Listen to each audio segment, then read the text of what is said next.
नमस्कार, मैं हूं आपके साथ अंकिता पाल। बुलेटिन की शुरुआत करते हैं। लगातार हो रही आगजनी की घटनाओं को देखते हुए सीएम धामी का बयान सामने आया। आपको बताते चले कि सीएम धामी ने कहा कि प्रदेश में हो रही वनाग्नि की घटनाओं पर जल्द ही काबू पा लिया जाएगा। सेना से भी इस संबंध में सहायता ली जा रही और हेलीकॉप्टर के माध्यम से भी आग बुझाने का कार्य किया जा रहा है। जंगलों की आग हमारे लिए बहुत चुनौती है और लगातार आग बढ़ी है। उसको लेकर हम लगातार तैयारी भी कर रहे हैं। लगातार जो जरूरत की चीजें हैं उसके लिए भी काम कर रहे हैं। सेना से भी हमने मदद मांगी है। सेना के हेलीकॉप्टर भी आज पानी डाल रहे हैं और भी मैं भी आज हल्द्वानी में भी अभी इस पर मैं मीटिंग करने वाला हूं। कल यहाँ देहरादून में भी करी है। हमारा हर प्रयास रहेगा कि जल्दी जल्दी इस आग पर काबू पाया जाए। हम इसके लिए काम कर रहे हैं। सेना के हेलीकॉप्टर लगाए गए? आज सेना के लोगों से मदद मांगी है। आज सेना के हेलीकॉप्टर भी इस काम में करें।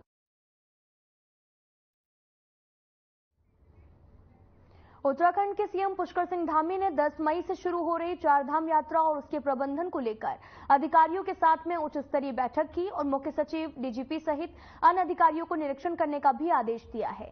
सीएम ने चारधाम यात्रा शुरू होने से पहले यात्रा मार्गों पर सभी आवश्यक व्यवस्थाएं सुनिश्चित करने के भी निर्देश दिए हैं। यात्रा को सुगम बनाने के लिए विभागीय सचिव स्थानीय स्तर पर भी तीर्थ यात्रा की व्यवस्थाओं का निरीक्षण करेंगे। मुख्य सचिव की ओर से चारधाम यात्रा व्यवस्थाओं की साप्ताहिक समीक्षा बैठक की जाएगी और राज्य में कानून और पुलिस व्यवस्था की जानकारी लेने के लिए डीजीपी चारधाम धामों का निरीक्षण करेंगे। इसके अलावा बुजुर्गों, तीर्थयात्रियों के साथ में चारधाम यात्रा मार्ग के कई बिंदुओं पर निजी स्वास्थ्य परीक्षण किट भी प्रदान की जाएगी। देखिए, चारधाम यात्रा हर साल उसकी संख्या में कई गुना बढ़ोतरी हो रही है।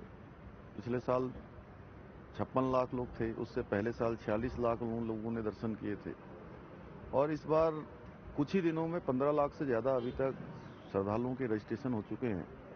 तो इसलिए चारधाम यात्रा हम लोगों के लिए बहुत महत्वपूर्ण है, राज्य के लिए भी और पूरे देश के श्रद्धालुओं के लिए, दर्शन करने वालों के लिए, तीर्थयात्रियों के लिए वो यात्रा अच्छी हो, उसमें सुचारू रूप से सारी व्यवस्थाएं चलें। परिवहन की व्यवस्था है, पार्किंग की व्यवस्था है, आने जाने की व्यवस्था है, कानून व्यवस्था है, आवास है, सभी प्रकार का जो यातायात है वो भी ठीक प्रकार से चले। किसी को, जो श्रद्धालु आ रहे हैं, उनको परेशानी न हो। उत्तराखंड में चारधाम यात्रा शुरू होने में अब चंद दिन बचे हैं और यात्रा शुरू होने से पहले पर्यटन मंत्री सतपाल महाराज ने प्रेस वार्ता को संबोधित किया और जानकारी देते हुए बताया कि यात्रा में शुरू होने में पूर्व यात्रा मार्गों पर स्थित GMVN के गेस्ट हाउस की बुकिंग में लगातार इजाफा हो रहा है। पर्यटन मंत्री ने उम्मीद जताई है कि पिछले साल के 56,31,000 श्रद्धालुओं के रिकॉर्ड को इस बार भी यात्रा तोड़ेगी। आपको बताते चले कि चारधाम की यात्रा अब जल्द ही शुरू होने वाली है और कुछ ही दिन बचे हुए हैं यात्रा को शुरू होने में। इसमें लेकर आपको बताते चले कि GMVN की बम्पर कमाई भी हो चुकी है। लगातार यात्रियों ने रजिस्ट्रेशन करवाया हुआ है और साथ ही होटल्स की भी बुकिंग अब शुरू हो चुकी है, जिसको लेकर पिछले साल का भी रिकॉर्ड इस साल टूटने वाला है। दरअसल रजिस्ट्रेशन की संख्या दिन पे दिन बढ़ती जा रही है। 7 बजे से रात्रि 10 बजे तक संचालित रहेगा। वर्तमान में भी यह संचालित है। पर्यटकों और यात्रियों की लंबी कतारों एवं अधिक समय तक प्रतीक्षा न करनी पड़े, इसके लिए चारधाम यात्रा में धामों के दर्शन के लिए टोकन स्लॉट की व्यवस्था की गई। आपने देखा होगा कि हम जब डॉक्टर का अपॉइंटमेंट लेते हैं या वीजा का अपॉइंटमेंट लेते हैं तो वो एक नंबर दे देते हैं, नंबर चलते रहते हैं और जब उनका स्लॉट आता है, उनकी अनाउंसमेंट होती है, वो पहुंच जाते हैं। तो यात्रा में जब दर्शन के लिए लोग लाइन में लगते हैं तो कोई 2 घंटे, 4 घंटे, 5 घंटे, बड़ी दिक्कत हो जाती है। इसके लिए हम टोकन और स्लॉट सिस्टम हमने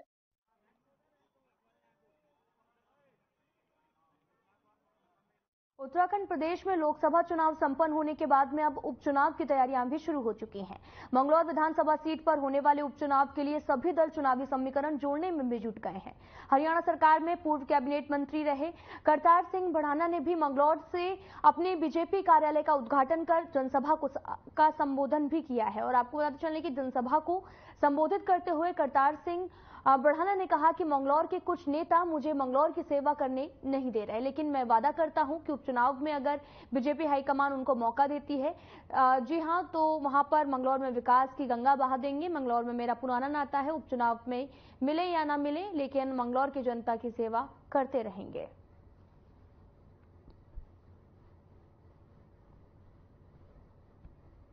आपको बताते चले कि बीजेपी कार्यालय का यहां पर उद्घाटन किया गया और इस दौरान उन्होंने मंगलौर की जनता का समर्थन भी मांगा है और साथ ही उन्होंने कहा कि मैं मंगलौर की जनता की सेवा करता रहूंगा, टिकट मिले या फिर ना मिले। आपको बताते चलें कि बीजेपी कार्यालय का उद्घाटन हो चुका है और साथ ही आपको बताते चलें कि 5वें चरण में चुनाव भी संपन्न हो चुके हैं और 4 जून का अब इंतजार है, जिसको लेकर लोकसभा के बीच में उपचुनाव की तैयारियां भी अब तेज हो चुकी हैं। दरअसल उपचुनाव होना है, जिसको लेकर बयान भी सामने आ रहा है। जब भी दुनिया से जाए तो फिर नहीं आना पड़ता है, तो हो सकता है मंगलौर का मुझे कर्ज कुछ चुकाना है और वो चुका के ही यहाँ से जाना है, तो इसलिए करने वाला तो अल्लाह है, परमात्मा है, कन्हैया है, मेरी मैया है, उनके बगैर। और फिर सबसे बड़ी बात है कि मोदी जी के हाथ अगर मजबूत करने हैं तो हमें आगे आके सेवा करनी पड़ेगी लोगों की, और उनका जो वादे हैं उन्हें पूरा कराना पड़ेगा, क्योंकि अकेले तो प्रधानमंत्री नहीं कर सकते। जब हम सब इकट्ठे होके उस कार्य को करेंगे तभी उनका वादा पूरा होगा। कार्यालय का उद्घाटन था, कहीं ना कहीं बीजेपी के लोगों ने विरोध किया। अब मैं ये नहीं कह सकता, होगा उद्घाटन नहीं ऐसा है ना, उनने तो उद्घाटन रोका, चलो सरकारी संपत्ति थी, कोई बात नहीं, मैं तो गुड़ बंटवा देता वहाँ, फिर कैसे रोक लेते उसमें जाने से मेरे को। पर मैंने सोचा कोई बात नहीं, जो ऐसा कर रहे हैं वो मुझे जमा रहे हैं बजाय उखाड़ने के, वो मेरे शुभचिंतक हैं, मेरे विरोधी नहीं है वो। मैं अब जो है आपको वादा करता हूँ कि मैं एक छोटा मोटा झोपड़ा मंगलौर में ही बनाऊंगा। भाजपा के लोग ही नाराज हैं आपसे। देखो मैं आपको बताऊं, टिकट सबको चाहिए, कुछ को तो टिकट लड़ने के लिए चाहिए, किसी को हरवाने के लिए चाहिए, किसी को जितवाने के लिए चाहिए, तो उनका मैं कैसे कह सकता हूं। लेकिन मैं ये कहता हूं कि मेरा समाज, ये 36 बिरादरी इस बात को समझती है कि भाई अच्छे का साथ देना है, तभी कुछ दुखों से छुटकारा मिलेगा, नहीं तो दुख को भोगना पड़ेगा। भाजपा असल में इसलिए नहीं है इसमें अभी कि ये मैंने दफ्तर खोलने के लिए किया था, कि अभी वैसे भी आचार संहिता लगी हुई है, तो इसलिए मैंने उनका भी फोटो नहीं लगाया था। मैंने ये भाजपा का एक दफ्तर खोला था, ना कि कोई फंक्शन किया था। अगर फंक्शन होता तो पहले तो मोदी जी का होता, फिर तो सारे ही नेताओं का होता, क्योंकि मेरी आदत है कि फिर छोटे से लेके बड़े तक का फोटो होता। 18 साल पहले भी मैंने ये कह दिया, अगर परमात्मा ही चाहता है, इंसान कुछ नहीं कर सकता। लेकिन मुझे मालूम हो गया आपके प्यार को देख के कि वो चाहता है कि मंगलौर का विकास हो और सब इज्जत की जिंदगी जी सके जो जिल्लत की जिंदगी जी रहे हैं।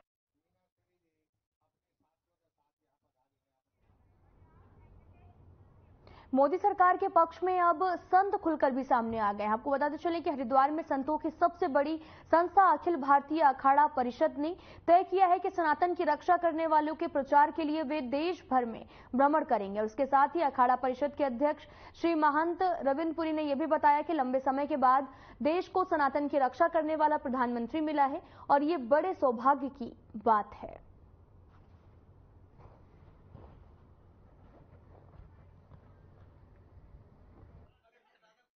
रूप से हमारे जो 13 की 13 अखाड़े हैं, भारत के कश्मीर से लेकर कन्याकुमारी तक सभी जगह स्थान है और सभी जगह से अलग जगह रही है। वर्तमान में इस राष्ट्र को बचाने के लिए एक हमारे लोगों का दुर्भाग्य रहा कि नेपाल हिंदू राष्ट्र पूरे विश्व में एक था। आज भारत को एक जो विश्व को मार्गदर्शन देने वाला है वो हिंदू राष्ट्र की स्थापना होने जा रही है, जो विश्व को शांति स्थापित करेगा। और यह बार 400 पार करके यशस्वी प्रधानमंत्री जी पूरे संत समाज का आशीर्वाद लेकर और समस्त भारत में सभी अखाड़े के जितने स्थान हैं सब सनातनी इस हिंदू और इस चुनाव में पूरे प्रचार में उतरेंगे। देखते हैं कि जहाँ भी हमारी सरकारें हैं, जहाँ जहाँ चुनाव है, वहाँ हम जितने संत महात्मा है वो जाते हैं। मैं भी राजस्थान से आया हूँ, मुझे उज्जैन जाना, गुजरात जाना। देखिए, जो सनातन पे काज करेगा भारत में वहीं राज करेगा। जो हम सनातनी है, मैं तो ये कहना चाहूंगा कि ये हमारा सौभाग्य है, पहली बार हमें ऐसा सनातनी प्रधानमंत्री मिला है जो सनातन पे बात करता, जो धर्म पे बात करता, खुल के बात करता है।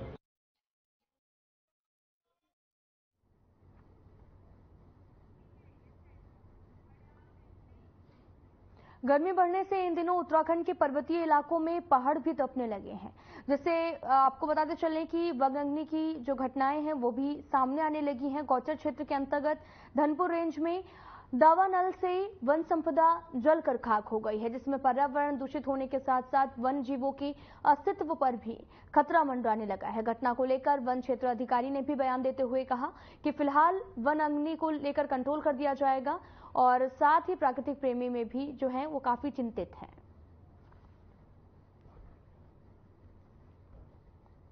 आपको बताते चलें कि लगातार वन अग्नि के मामले सामने आ रहे हैं, जिसको लेकर पर्यावरण प्रेमियों ने भी चिंता जाहिर की है। आप तस्वीरें देख सकते हैं और भीषण गर्मी से पहाड़ों में भी अब गर्मी बढ़ रही है और साथ ही वन अग्नि के मामले आए दिन सामने आ रहे हैं। पर्यावरण प्रेमियों ने भी इस पर अब चिंता जाहिर की है। भीषण गर्मी की वजह से लगातार आग लगने की घटनाएं भी सामने आ रही हैं, जिसको लेकर पर्यावरण प्रेमियों ने भी चिंता जाहिर की है।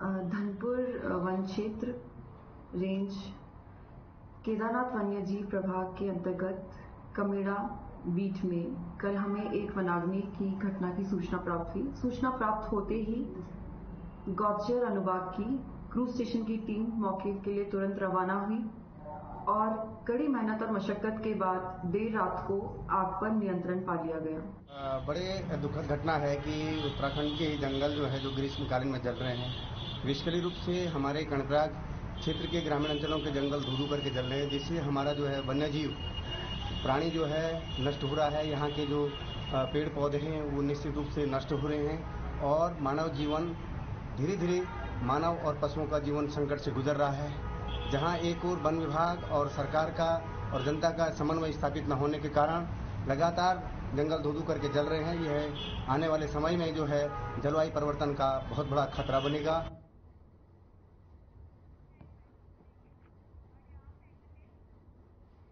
सीएम पुष्कर सिंह धामी ने परेड ग्राउंड के बहुउद्देशीय हॉल में roll ball federation of India द्वारा आयोजित 16वीं sub junior under 14 boys and girls national roll ball championship में प्रतिभाग करते हुए खिलाड़ियों का उत्साहवर्धन किया है। 25 से 28 अप्रैल तक आयोजित राष्ट्रीय स्तर की इस सब junior under 14 boys and girls national roll ball championship में देश भर की 28 टीमें भाग ले रही हैं।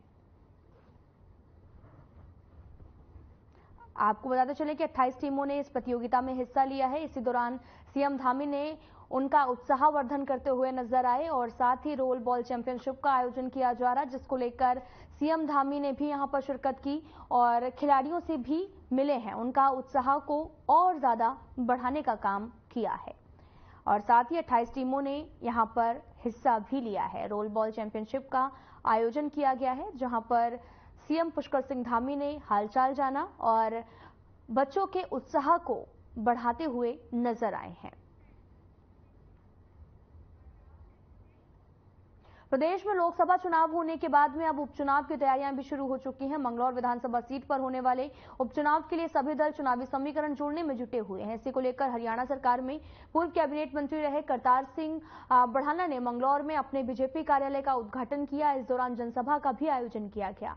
जनसभा को संबोधित करते हुए करतार सिंह बढ़ाना ने कहा कि मंगलौर के कुछ नेता उन्हें मंगलौर की सेवा करने नहीं दे रहे। इस दौरान उन्होंने जनता से भी वादा किया कि उपचुनाव में अगर बीजेपी हाईकमान उनको मौका देती है तो वो मंगलौर में विकास की गंगा बहा देंगे।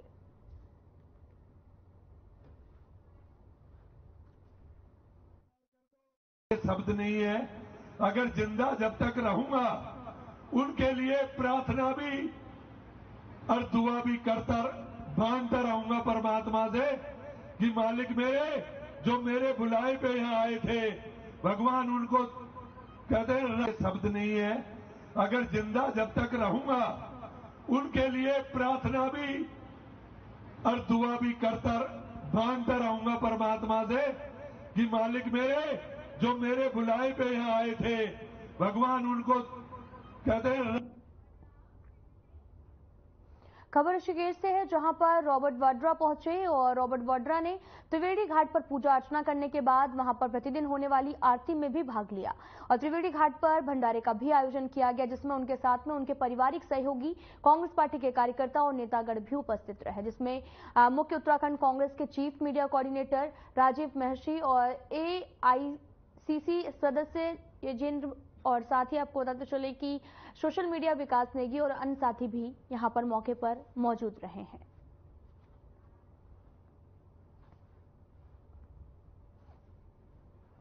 आपको बताते चले कि कांग्रेस के कई नेता त्रिवेणी घाट पहुंचे हैं। दरअसल रॉबर्ट वाड्रा भी ऋषिकेश पहुंचे, जहां पर त्रिवेणी घाट में मौके पर मौजूद रहे और यहां पर उन्होंने गंगा आरती की और साथ ही भंडारे का भी लुत्फ उठाते हुए नजर आए हैं। इस दौरान कांग्रेस के कई नेता भी मौके पर मौजूद रहे हैं। रुद्रपुर थाना क्षेत्र के लंबाखेड़ा गांव में एक सड़क हादसा हो गया, जिसमें एक युवक की मौके पर मौत हो गई, जिसके बाद में पुलिस ने शव को कब्जे में लेकर पोस्टमार्टम के लिए भेज दिया। जानकारी के मुताबिक मृतक बड़खेड़ा विलासपुर गांव का रहने वाला था और इसी को लेकर लंबाखेड़ा के ग्राम प्रधान विक्रम सिंह ने बताया कि इस हादसे की खबर मिलने के बाद में वे वहां पर पहुंचे थे। उन्होंने ये भी बताया कि मृतक का वाहन के नीचे आने से घायल हो गया और थोड़ी देर बाद में उसकी मौत हो गई है।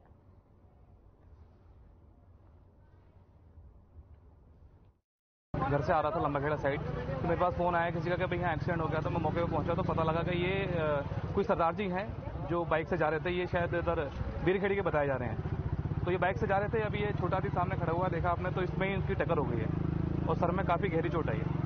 तो मौत हो गई है। देखिए वो पुष्टि तो डॉक्टर ही लोग करेंगे, लेकिन देखने से तो लग रहा है कि बड़ा मुश्किल है बचना। डॉक्टर ट्रैफिक बहुत है आपके गाँव की तरफ, क्या वजह? देखिए ट्रैफिक क्या, ये मोड़ थोड़ा पतला है और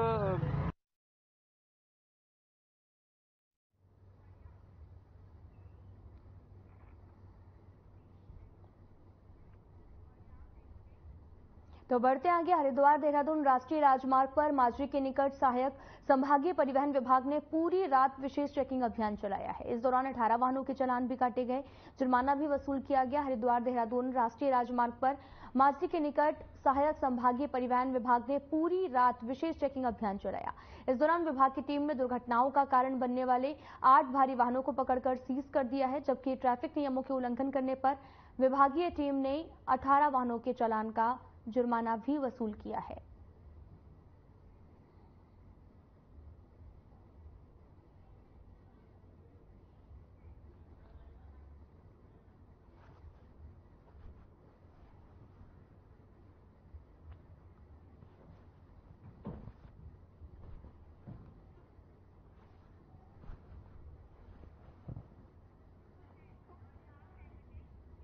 नगर निगम ने परिसर में मुनादी कर कल तक अतिक्रमण खुद हटाने की नसीहत दी है। चारधाम यात्रा बस ट्रांजिट कंपाउंडर में हुए अतिक्रमण पर ऋषिकेश नगर निगम के अधिकारी एक्शन मोड में नजर आ रहे, जहां पर नगर निगम ने परिसर में अतिक्रमण हटाने की नसीहत भी दी है और साथ ही नहीं मानने वालों पर कड़ी कार्रवाई की बात भी की गई और मुनादी के दौरान सड़क पर रखे गए अस्थायी फ्लेक्स बोर्ड को भी नगर निगम की टीम ने कब्जे में ले लिया है और चार धाम यात्रा संचालित करने वाली संयुक्त रोटेशन व्यवस्था समिति ने बस ट्रांजिट कंपाउंड में हुए अतिक्रमण को हटाने की मांग प्रशासन से की थी।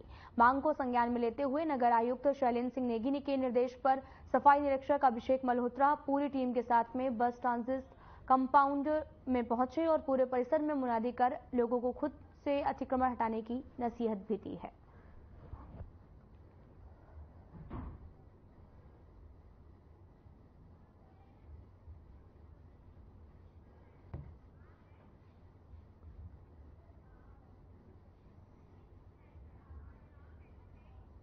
उत्तराखंड के जंगलों में आग लगने का सिलसिला लगातार जारी है। इस दौरान नैनीताल से सटे पॉइंट्स के आपके बताते चले कि जंगल में भीषण आग लग गई, जिसमें जंगल जलकर खाक हो गए हैं। नैनीताल के लड़ियाकाटा का भी जंगल भी आग की भेंट चढ़ा हुआ है। जंगल में आग लगते देख स्थानीय लोगों के साथ में दमकल विभाग और डग जंगल में लगी आग को काबू पाने में जुटे हुए हैं। और वहीं इस दौरान नैनीताल में वन अग्नि से हुए नुकसान पर सीएम पुष्कर सिंह धामी ने हवाई सर्वेक्षण भी किया है और साथ ही सीएम धामी ने कहा कि जंगलों में आग लगने वाले अराजक तत्वों के विरुद्ध सख्त कार्रवाई की जाएगी। इसके साथ ही उन्होंने ये भी कहा कि वन अग्नि पर नियंत्रण पाने के लिए सरकार निरंतर कार्य कर रही है।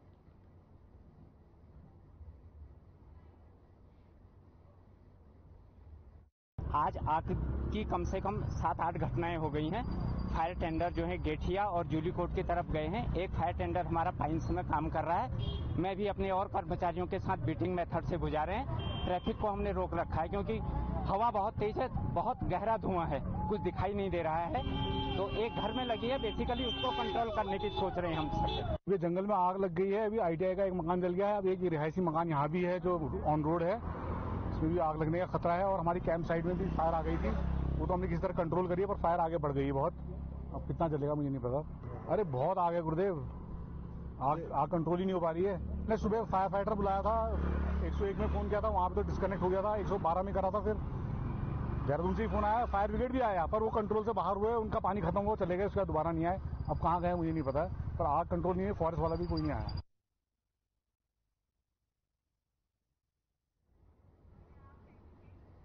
गर्मियां शुरू होने के साथ में जंगलों में आग की घटनाओं में भी तेजी आने लगी है। अल्मोड़ा जिले में सैकड़ों हेक्टेयर जंगल जो हैं वो आग की भेंट में चढ़ गए हैं, जबकि आग से उठते धुएं की वजह से अल्मोड़ा की पहाड़ियां धुंध में ढक गई हैं। जंगलों में आग बुझाने के लिए वन विभाग नाकाम साबित हो रहा, जिसके कारण आबादी की ओर से बढ़ती जंगल की आग को रोकने के लिए फायर सर्विसेज मोर्चा संभाल रही हैं। अग्निशमन अधिकारी का भी कहना है कि अप्रैल के महीने में जंगलों में आग की कई घटनाएं सामने आई। इसमें फायर के जवानों ने अप्रैल महीने में अब तक 25 से ज्यादा बार जंगलों की आग को बुझाया है।